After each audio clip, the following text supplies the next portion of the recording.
Welcome to Chanel Connects, the Venice Biennale edition.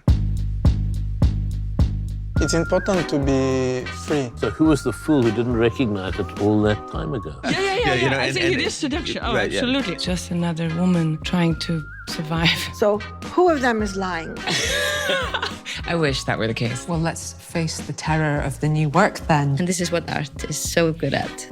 Do you prepare? No. In this season of Chanel Connects, we've taken up residence in Italy to go to the center of the art world.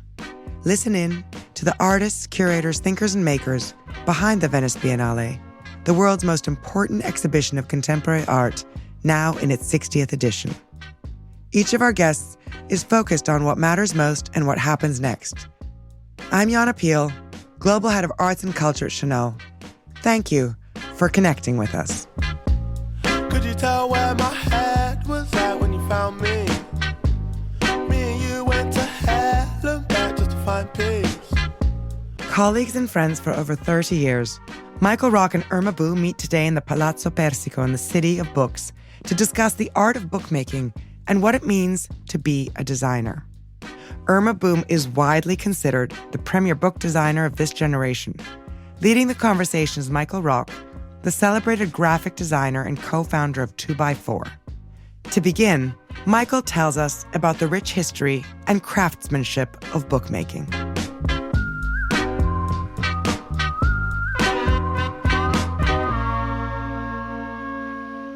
The shift from the handwritten manuscript that had been around for thousands of years to mass-produced books famously originated in Germany in the mid-15th century. But within 50 years of Gutenberg creating his Bible, really the center of book production moved here to Venice. And the first shops opened around 1469, but within 3 years there were 230 printers in this tiny island. And of course, the most important is Aldus Manutius and the Alden Press. And he was the humanist scholar who really found these classical texts and brought them to the public. And he also known for inventing italic text and even universalizing the use of the comma. So a really important person in writing in general.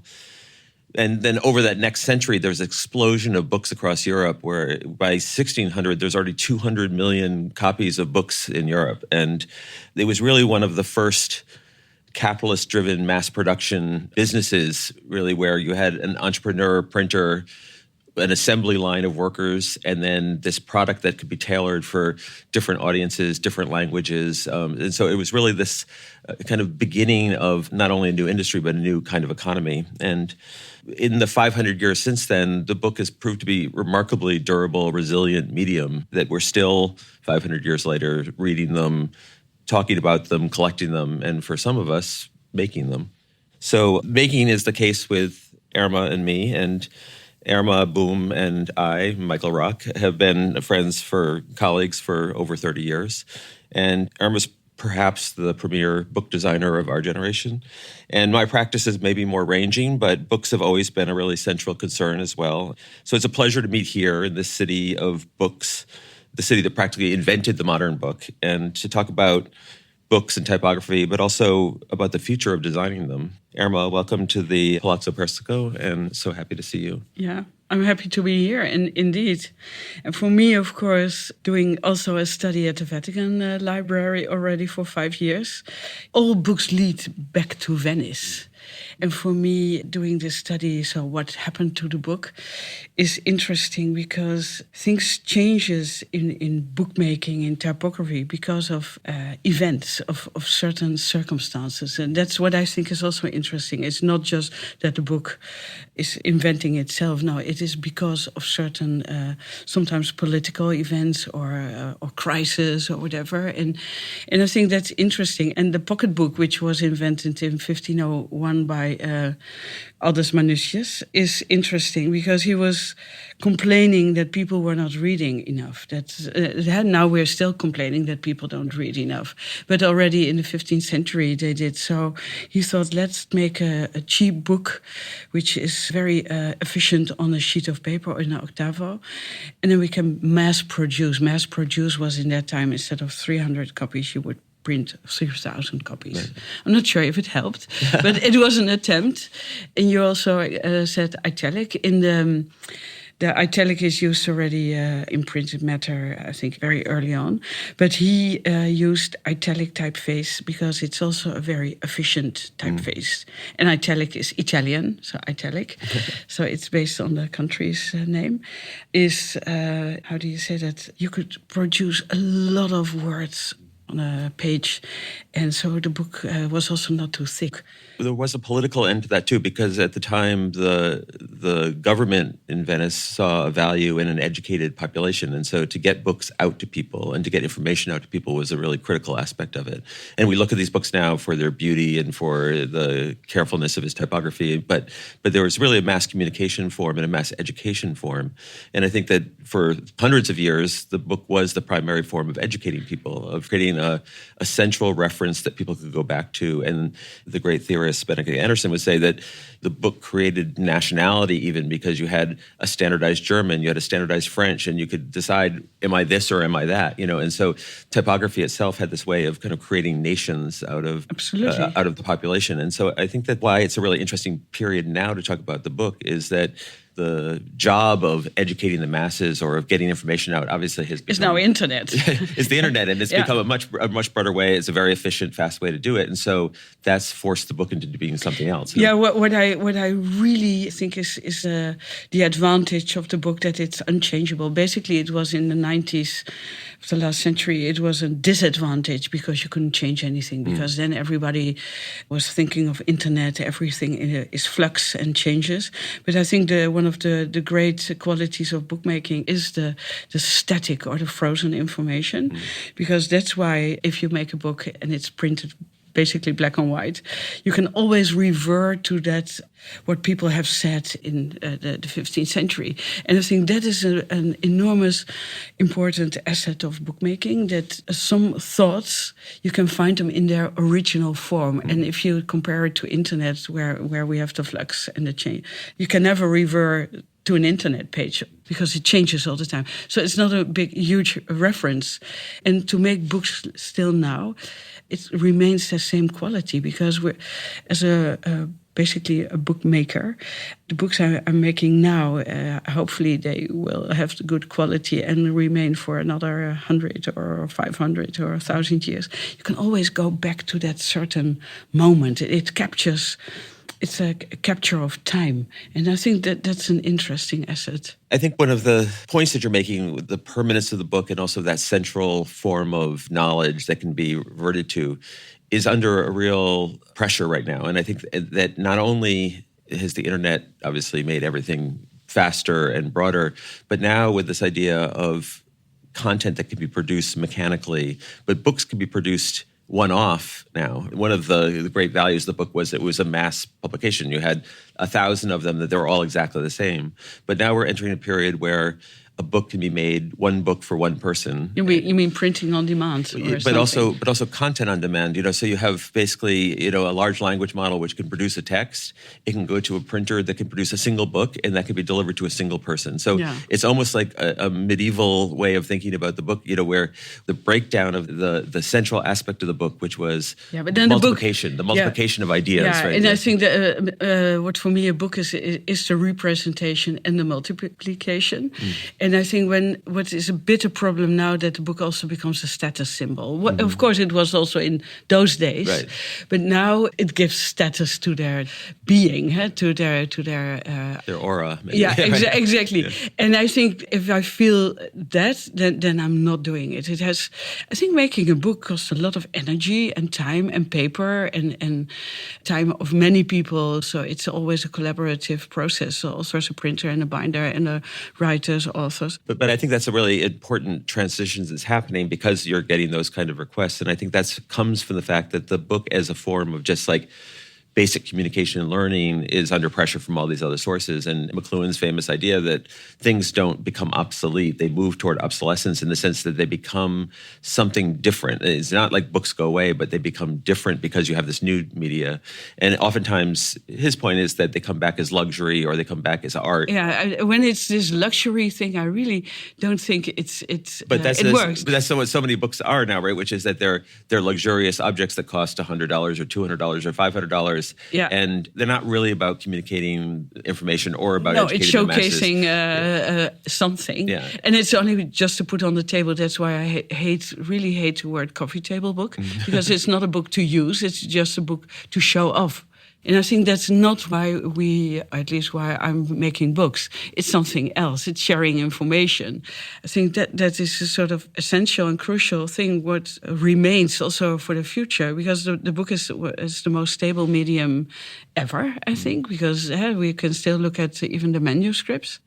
And so to make books which has a certain sequence, it's all about the sequence and telling a story and content, image and text. So the moment you have the book in your hand, and I think that's for me the trigger, the paper, the materialization. You want to keep it, you want to have it, and you want to you want to see the work. So in a way, you're describing designer as a seducer. Yeah. I think it is seduction. Oh, right, absolutely, yeah. absolutely. And I think that maybe it's an interesting thing to talk about, which is like, what is a designer? What is our role in this thing? And I think seduction isn't. We can't discount seduction as being one of those things. And I think that seduction sounds very negative, but it's from the heart. Yeah. It's not from any commercial thing. But I think that there is, as a designer, a way that you want to communicate an idea which is on top of the thing, the information itself. And I think that it's not an egotistical thing, but it's in a way what our authorship is the way that we shape content. And the last book I did with Germano, the book for the New York's 1963-64 show, we started it when Germano was still alive. He died right in the beginning of it, and I really felt like carrying that book forward for an idea that we had together.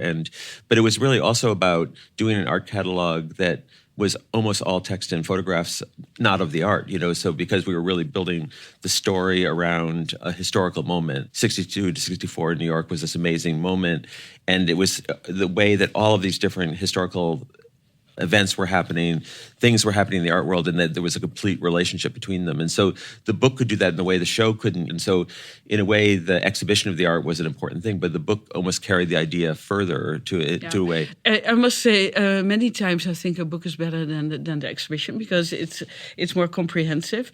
And basically a book is space. A book is an exhibition. It was Seth Siegelaup who said, catalog as exhibition as catalog. I think that's what he exactly said. And that's true, because a book is a space. Only, of course, it's more linear. It's turning the pages, which I think is a fantastic thing of a book, that you have to do something. You have to take action, actually, to get a hold of the content. Yeah, so I think even if I see the shows here in Venice, then I think, well, maybe if they make a good book, it's more comprehensive to see what the artist means, because you can read the text in a more quiet way. And the book is also more slow, and you can sit at home or you can sit wherever you are. So I think the book has all these assets. But Michael, how would you describe the role of a designer?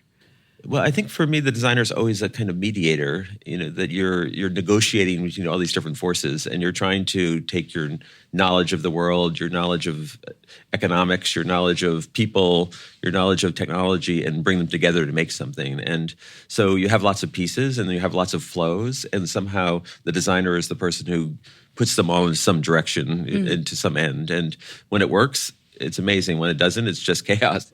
Irma, I think we met 32 years ago now, yes. And we were both teaching at the Yale School of Art at the time, and the world has obviously changed really radically, and design has changed really radically. And I've been thinking a lot about how different the world that we work in is than when we started, both in the technologies we use, in the politics of the work that we do, and knowing that the world will transform even more radically in the next 30 years. And you're still teaching and talking to students, and so am I, and I'm really thinking about, like, what is it that's important as a designer to know for the next 30 years? Like, what should they carry with them into the future? Because I think a lot about the fact that my students are going to end their career in like 2080 or something like that, And in some ways, my theory is that because we don't have any idea how to predict technology or what it's going to do, all we can do is revert to things that we think are more solid, to go back to things that we think are unchangeable, and what are those things? And because I think that if we tried to say, oh, what you should know about is, this kind of technology, we know that it's going to be completely obsolete in 5 years or something. Yeah, but I think what I would tell students also is to create space. And I think you have to create space for yourself to create and then freedom. And it gives you also responsibility. I think you should also be responsible for what you're doing, and especially when you're making a book, because it will last for a long time. Because what is interesting, if you make a book or if you make a building or if you have to make fashion, it's all about the idea. Yeah? You have to create an idea, a certain way of thinking. But this is, I think, what I'm getting at, which is like, can you get at that way of thinking is the thing that you have to carry with you into the future? Like sequence, narrative, space, those are things that are unchanging in a way, regardless of the technology. Exactly. But the concept of thinking, I think that is interesting, and create space within limits, because bookmaking is very limited. And I think that if you create limits, you can accelerate, or how do you say that in good English? You can be far more creative than when anything is possible. Anything is possible is the most non-creative asset, I think. Maybe I can mention the book I did for Chanel. For me, the ultimate book, because there is no ink in the book. It's totally embossed. The whole story about how Chanel 5 came to a being is told via text and image, but embossed. So that book doesn't exist as a PDF, which for me, of course, is extremely interesting. The PDF is a white, so it doesn't show anything. It only exists in the physical form. There is no digital form of that book. And I think that's so interesting. But I think if you look at that book because of course, both of us now, having worked long enough, have a big enough body to work where you start to see certain kinds of ideas that flow through it, right? Yeah. And I think that one thing that if you're not a designer, you don't always understand that we're often not at all in control of the subjects of our work. It comes from all different sources. Someone asks us to do about a car engine, and then this, and then that, and so what makes your work is something which is perceptible after you do a lot of it. You start to see these clues of yourself in it somehow. And so, the idea of the book that exists purely as an embossing, or the book that exists because of the roughness of it, or something like that, those are ideas that have origins in early pieces, and you see them come back again. And in that way, a designer's work really exists in its treatment, because we're not creating and the timing, tech stuff. Time and technique, it's all crucial. Yeah, and I think that's what's really interesting when you see a body of somebody's work over a long period of time. It's not that it all looks the same, but somehow there's some spirit in it that you can really tell. And I think that's what's the real sign of a body of real design work, that you can feel this kind of consistency or coherence of the work, even though it's about radically different subjects. It's about radically different things. It takes radically different forms. I think it's an attitude, because if people revert to my work, they say, you have made this and this, it doesn't look the same. No. So it's true, because the subjects are different. It's different time. And it's basically an attitude. I think I have a certain attitude towards a project. And I think that's what you see. And it doesn't mean that there is a style or something. It's really, an attitude. And that's why I refer to it as a kind of spirit, which is like, it's something that is really not about style so much. It's not really about material or content. It really is something it's almost intangible. And I think that's really magical about design, which is that you feel something in it. You feel, and you can immediately recognize it. If you're attuned to that, you can immediately recognize it. And you see sort of like, you kind of see the brain at work, right? Like how it plays out against this content. But for me, also artists who work like that, who do silkscreen or photography, somebody like Ellsworth Kelly, or in the Netherlands, Daan van Golden, who I admire a lot, they use also different techniques. But you can always see it's that artist because of the eye of the artist. And I think for me, that's super interesting, that it's not about the style, because some people or designers, they always do the same. But for me, not so interesting, because everything always changes. You have to change with time, with the subject, and with who you are in 2000. 24. I think that really makes a difference. And I think that goes back to that idea of to create that space for yourself, to find that in yourself, to find it. What is your take on this? What is your perspective? And that can be applied regardless of technology, regardless of material, that it'll always be there because that's the human quality to the work. And somehow it's exuded through the work itself. And I think that's the thing we have to hold on to, this thing which is like really essentially human at the heart of designing something, which is that you bring it to being by going and shepherding all these things together and make something out of that. Yeah. People say the book is dead or something. I think the book is more alive than ever. And the future for the book is, because it's such a stable medium. And also think that you don't make books for the past or present, but books are really made for the future. Well, I think that's a great quality of the book. Great segue into the kind of last question that we're asking in this series in general, which is like, what's exciting you about the future of design? And how do we think about that? Because by thinking forward, thinking about a book designed for the future, but what do you think about the future of design? Yeah, so I don't. I have this terrible thing that I don't see myself as a designer. I really as a bookmaker. I make books. Okay, what excites you about the future of the bookmaker? No. But I think it's crucial because I see a book designer is more a job, is more something you do from 9 to 5. But making a book. So recently, since the last maybe 10 years, I'm also more writing.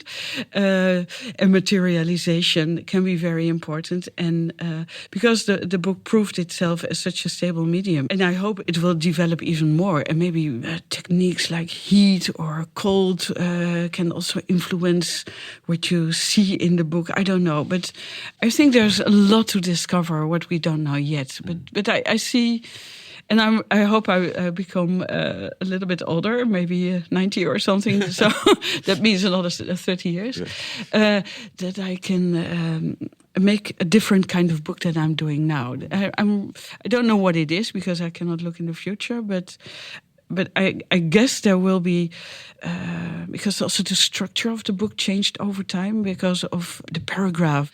And so I can imagine that there are, that we find new structures of making books. So they'll keep you busy for the next 30 years. Oh, yeah.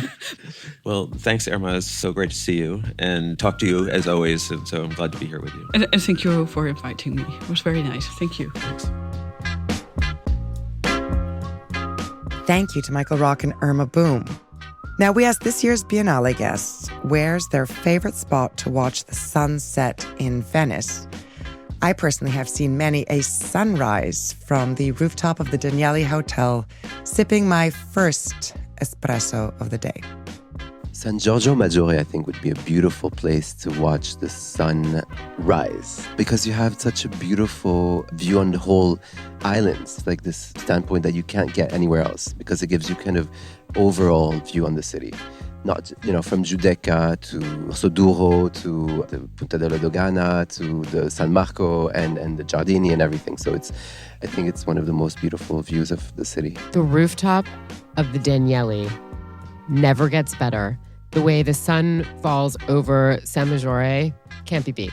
I like to watch the sunset when I'm near the Giardini because usually I'm still filled with the art and, all the good things that I saw. So then, looking out for the sun, for something bigger than art. I really like any sort of incredible balcony overlooking the canal with an incredible drink in your hand, watching the boats, feeling like you're definitely only in Venice. Thank you so much to all of our contributors who joined us in Venice for the 60th edition of the Biennale. Thank you for listening to Chanel Connects, the Venice Biennale edition. Now, the number 5 is very important in the House of Chanel, so please consider giving us 5 stars on whatever platform you're listening to us. Please follow the show so you don't miss an episode. Next time, I get to sit down with Adriano Pedrosa, curator of the 60th art exhibition of the Venice Biennale and artistic director of the Sao Paulo Museum of Art. We discuss his theme, Foreigners Everywhere, Stranieri Ovunque, what it takes to pull such a monumental exhibition together, and of course, what matters most and what's coming next. Thank you for listening. Looking forward to seeing you next week.